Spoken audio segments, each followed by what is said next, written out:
This short presentation describes our plans for the sustainment and evolution of the systems engineering body of knowledge. The CBOC is one of the products of the BKCASE Project. To find out more about BKCASE and the CBOC, visit the BKCASE website.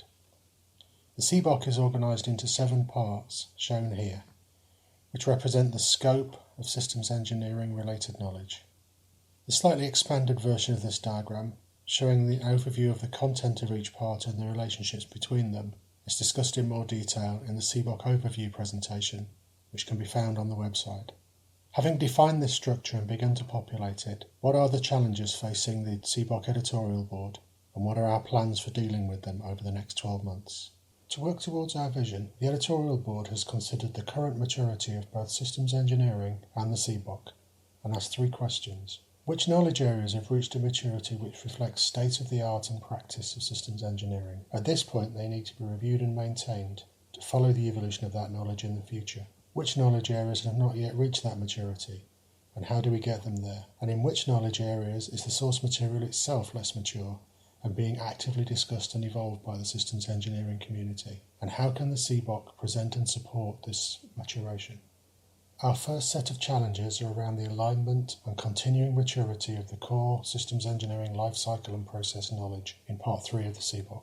This knowledge forms the backbone of the systems engineering body of knowledge and is largely referenced from systems engineering standards and guides. This diagram was drawn by Gary Rodler from Lockheed Martin, who is one of our Part 3 editors. Gary and his fellow contributors are also closely involved in standards committees and in the INCOSE Knowledge Management Group. Full bios of all contributors can be found on the BKCASE website.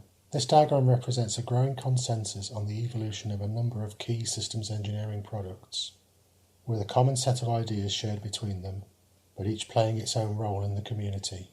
The CBOC, with its broad scope and ability to discuss alternatives or less mature knowledge, and its more frequent update and review, has a pivotal role in this closer integration of key systems engineering resources.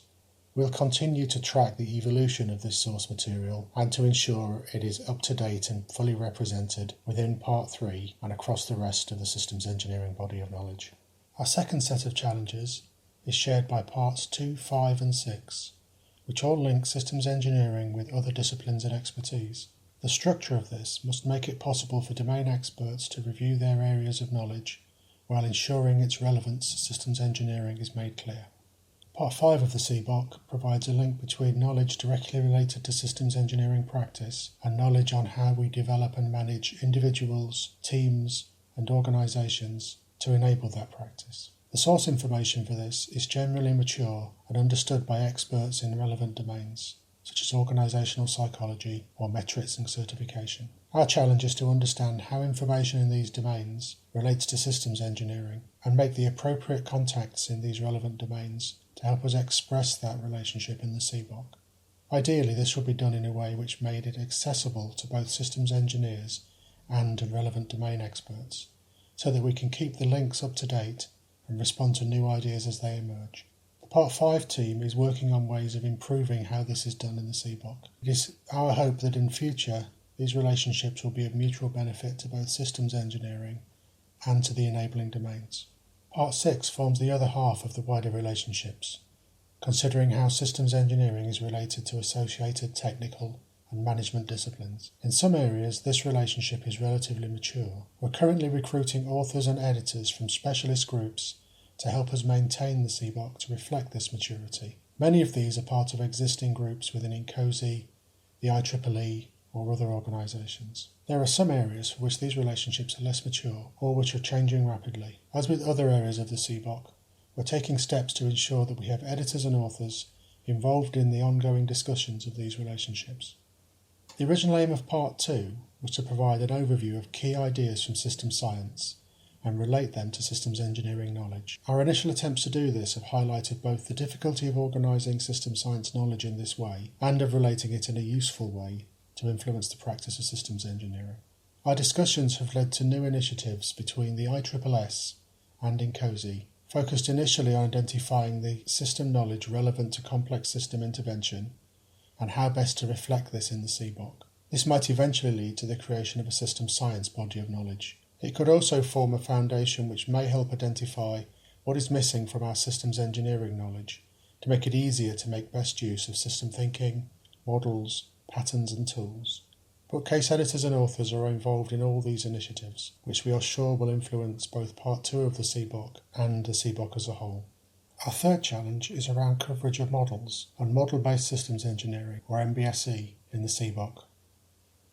We already identify important system representation concepts in Part 2. This will be reviewed to ensure that it fully supports the descriptions of model-based systems engineering in the rest of the CBOK. MBSE builds on the use of models in systems engineering to identify shared formalised models across the life cycle as an essential part of standard systems engineering. We must also consider how MBSE is applied in different contexts. While these are the primary areas, there is also possible impact in all parts of the CBOK.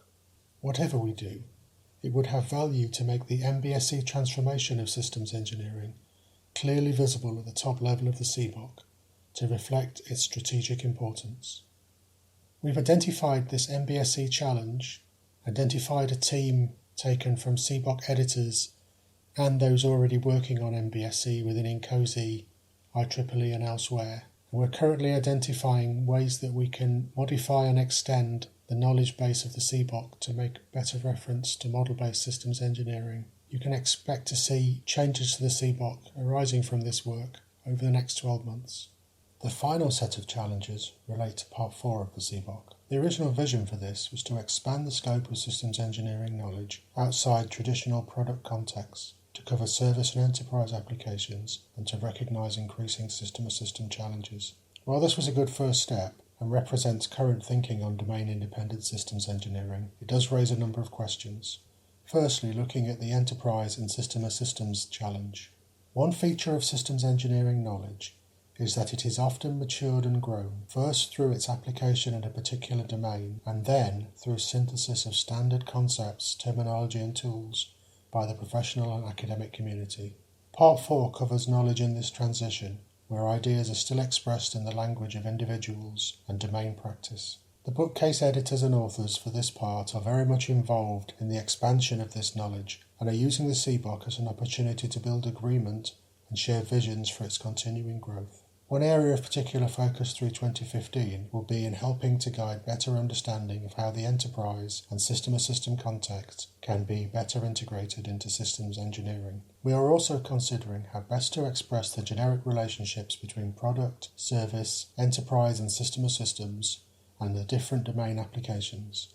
This raises questions about the activities of lifecycle and process tailoring, subjects which have received less attention in the past in standards and guides to systems engineering, largely because of the difficulties of generalising them in a useful way. By adding an extended section to Part 4 on the tailoring and customisation of combinations of product, service, enterprise and system-of-system thinking to different types and groups of domain, we hope to be able to expand this area of systems engineering knowledge as a more widely recognised part of the body of knowledge. Linking this through to examples of the current application guidance for the use of systems engineering in expanding domains such as transport, power and biomedical may also help form links to domains which are not currently recognising standard systems engineering as relevant to them. Alongside these content-related challenges, the Bookcase editorial board is also looking at the organisation of the CBOK itself and the way it is represented in published wiki. There are some current and other potential future features of the CBOK wiki which make it a very flexible and open format for presenting information. The idea of different routes through the CBOK related to different users and their needs has always been part of our plans, but at the moment is only loosely implemented. We hope to expand this feature of the CBOK wiki in the future. There may also be other ways in which we can make it easier to navigate around, find information and use the CBOK as a practical resource for systems engineering, research and education. We'll continue to develop these aspects of the CBOK in the future. In summary, the original CBOK project broke the back of the huge task of bringing together systems engineering knowledge into a robust, flexible and logical structure. The new team has a strong focus on continuing to develop and grow this structure and on aligning with the needs and values of its new and future sponsors. Thank you for watching this presentation. If you have any queries or comments, please contact us via the Bookcase website, where you can also find information on the Bookcase project and ways in which you or your organisation can get more involved. Thank you.